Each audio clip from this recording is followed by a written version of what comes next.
Менің арнама қош келдіңіздер. Қымбатты менің сүйікті оқырмандарым және арнамның қонақтары, мен бүгін сіздерге өте қарапайым, оңай, қолжетімді жасалатын екі түрлі бутербродтардың жасалу жолын көрсеткім келеді.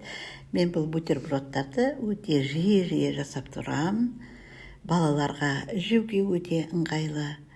Соныменен мен дүкеннен осындай арнайы пісірілетін нан сатып алдым. Енді оның бәрін бірдей жасамайым, мен 5 ғана данасын алып жатырым. Оны бірнеше бөліктерге бөлетін боламын. Міне осындай 4 бөлікке бөлеміз. Және оны да қақ ортасынан келесісін солай бұдан да кішкентай қылып жасауға болады. Келесі екінші бутербродымды мен солай жасайтын боламын. Енді мен 100 грамдай ғана сыр алдым. Оны үккіштің уақ көзінен өткізіп аламыз. Құрметті мен арнамның қонақтары, егер менің арнама жазылмаған болсаңыз, тіркеліп алсаңыз дегім келеді. Және осы бейне таспа туралы өздеріңіздің пікірлеріңізді қалдыра кетсеңіздер, нұр үстіне нұр болар еді деймін. Және мен өккіштен өткізіп алған сырымның үстіне 3 дана ғана сарымсақты уақ қылып өткізіп алдым. Және 3 қасықтай қаймақ қосам. Менде 25% президент қаймағы. Қандай қаймақ қосаңыздар да өздеріңіз білесіздер. Майонез қосып жүрсеңіздер де болады. Өзіңіздің қолыңызда не бар, соның бәрін пайдалана беруіңізге болады. Міне осылайша жақсылап тұрып араластырып алдық. Жасалу жолы өте қарапайым. Мен бір ғана помидор алдым, жетпесе тағы да турайтын боламын.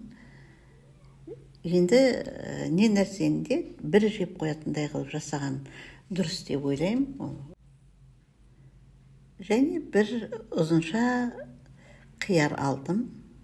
Бір қиярдың өзі ойдайға пайда қасады бізге. Осындай құралдың көмегіменен осындай жіңішке қылып ең бірінші бірнеше өң кесіп алам. Содан кейін тақтайдың үстіне жақсылап тұрып орналастырып алып турасақ өте ыңғайлы болады. Міне осындай өте әдемі туралып жатыр. Міне осындай бірнеше ленталар жасап аламыз. Мен бір ғана қияр алып жатырмын, жетпесе тағы да алатын боламын.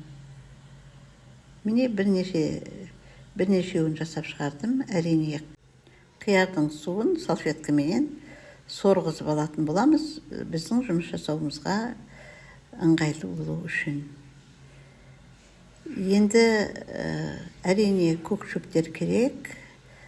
Бұл менің осы жаңа жылға дейін алған салатный листтарым. Салат жапырақтары.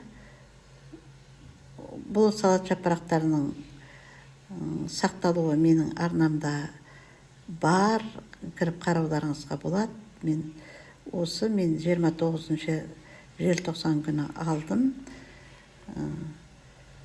Бүгін 10 қаңтар, әлі күнге дейін осы күйінде тұр. Шетінен алып, 1-2 жапырақтан қажетінше салаттарға, тағы басқа керек жерлерде пайдаланам. Бітуге қалды. Міне осыны мен бірнеше нанымның көлеміндегідей етіп кесіп алдым бірнеше бөлікке.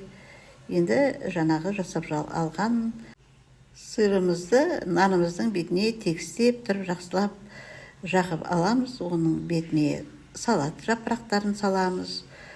Оның үстіне тағы да жақсы тұру үшін тағы да жаңа сырымызды жағамыз. Және оның бетіне помидорымызды орналастырамыз. Оның бетіне жаңағы қиярдан жасап алған ленталарымызды осындай ерек қылып, оны түйреуішпенен түйреп, нанымызға, помидорымызға бәріне түйрейміз. Сонда осындай бір әдемі дүние пайда болады.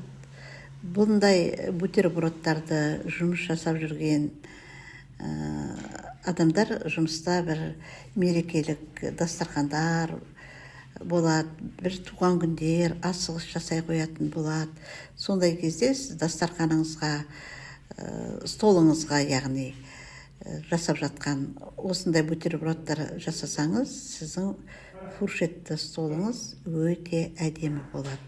Мен өзім жұмыс жасап жүрген кезімде, мерекелік дастархандар жаятын болған кезде, осындай бутербродтардың түр-түрін жасайтын едім.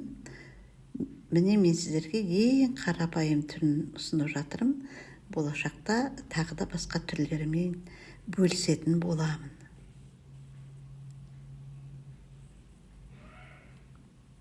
Міне тағы біреуін қарап жіберейік. Өте оңай. Нанымыздың бетіне жаңа сырымызды жағамыз. Ол әрі біздің салат жапырақтарын жақсы ұстауға жақсы болады. Оның бетіне тағы да сыр және қызанағымызбен қиярымызды осылай әдемі етіп орналастырамыз.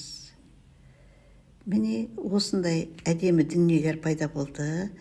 Дастарханыңызды бірден ашып жібереді, адамдардың көзі бірден түседі, және дастарханнан бірден жоғалып кетеді.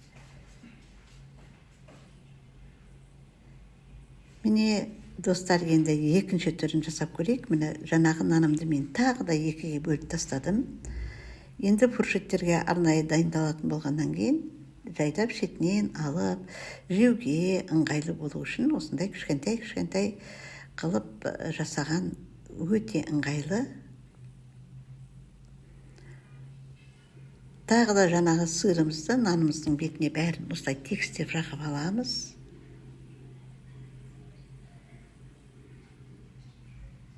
Әрі тойымды, әрі әдемі, дастарханның көркін беретін осындай әдемі бутербродтар шығады.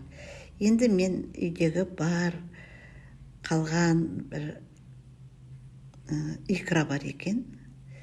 Сол икраны пайдаланып тастағым келіп жатыр. Сіздер шпрот алсаңыздар да болады, қиярменен. Тағы да басқа өздеріңіздің фантазияларыңыз бойынша осылай жасай беруіңізге болады.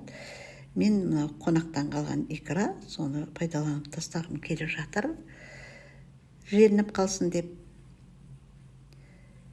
Міне мен икра жақтым, оның үстіне біразғандай петрушка және оливкимен осындай әдемі дүние шығарып жатырмын. Осындай әдемі бутерброд шығады. Жақындатып көрсетейін. Менің петрушкаларымда жаңа жылдан қалған, енді өзі азғантай қалған екен, соның жақсы көк әдемі болып тұрған жерлерін жасап жатырмын. Міне осындай дастарханыңыздың сәнін ашатын осындай бутербродтар шықты. Қымбатты менің көрермендерім, осымен мен өзім бейнемді аяқтаймын. Қош сау болыңыздар.